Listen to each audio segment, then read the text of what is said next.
Magandang araw na naman po mga ka-Pinoy YouTube Blast. Tatalakayin natin ngayon ay tungkol po sa paano ba maka-acquire ang Pilipinas ng mga barkong pandigma. Malalakas na barkong pandigma. Napakasimple lang po. Ang atin pong budget sa Kongreso ay napakalaki po.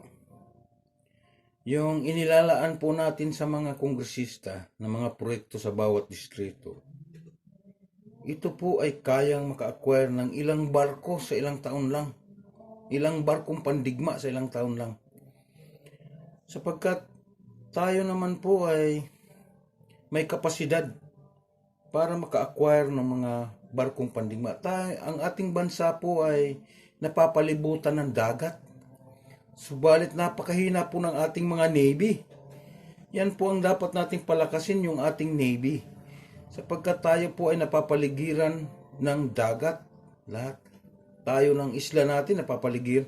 Kung yun ng ibang mga bansa na yung harapan ng bansa nila ay yun lang ang may dagat. Pero ang kanilang mga Navy ang lalakas.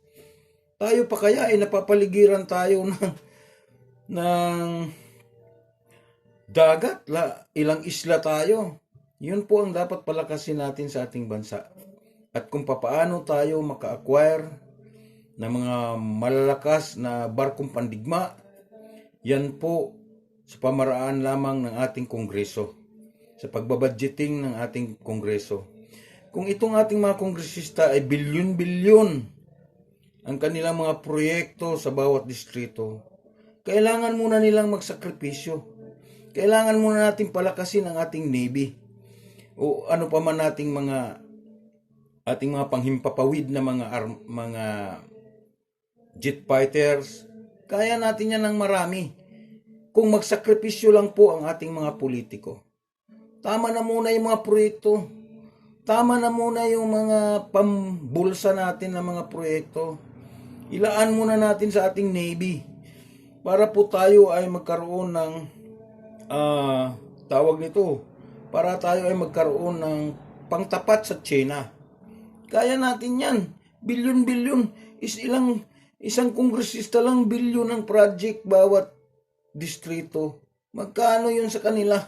30% napapasok sa bulsa. Tama na muna ang korupsyon.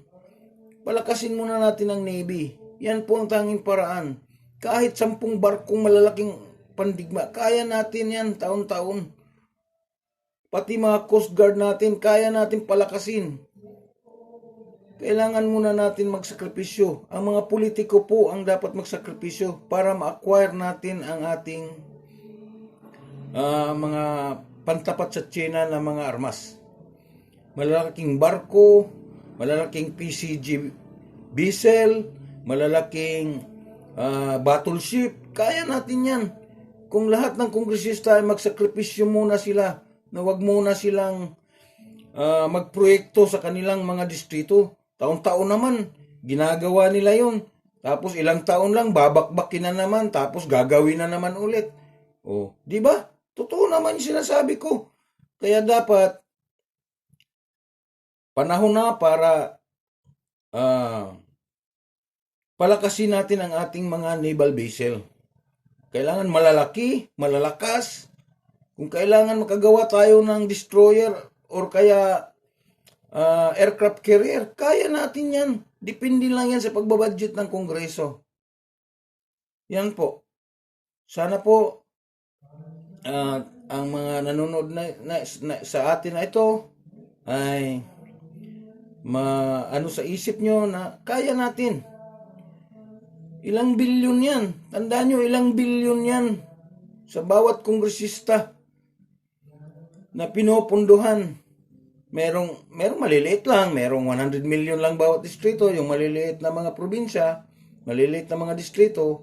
Pero yung ating ibang malalaking kongresista, bilyon-bilyon ang project niyan. Isang malaking barko yan. Tandaan nyo yan. Kaya po, sana makiisa po kayo na makipag sumigaw na tama na muna ang proyekto ng mga kongresista. Inihalal natin sila ng ilang taon, lalo na yung mga dinastiya. Mayaman na po sila. Tama na po muna yung korupsyon. Proyekto lang, sinasangkalan yung proyekto, pero hindi kayo makakakorap kapag walang proyekto. Kasi nandoon ang porsyento. O, ilang bilyon. Pagpalagay na nating 15% lang kayo sa nakalaan sa inyong pondo. Magkano na yun sa 1 bilyon? 150 million yun. Kaya tama na muna po. Palakasin po muna natin ang ating mga Navy at saka yung ating mga Air Force. Yan po dapat sana ang iniisip muna ng ating mga nasa inihalal natin sa bayan, na tayo po ay inaapakan ng China sapagkat wala tayong kakayahan. Gumawa tayo ng paraan na magkaroon tayo ng kakayahan. Ito po ang tanging paraan para mabudgetan po ang pagpalakas ng ating mga sandatahang lakas, ang ating mga Navy, Air Force at mga Army. Yan po.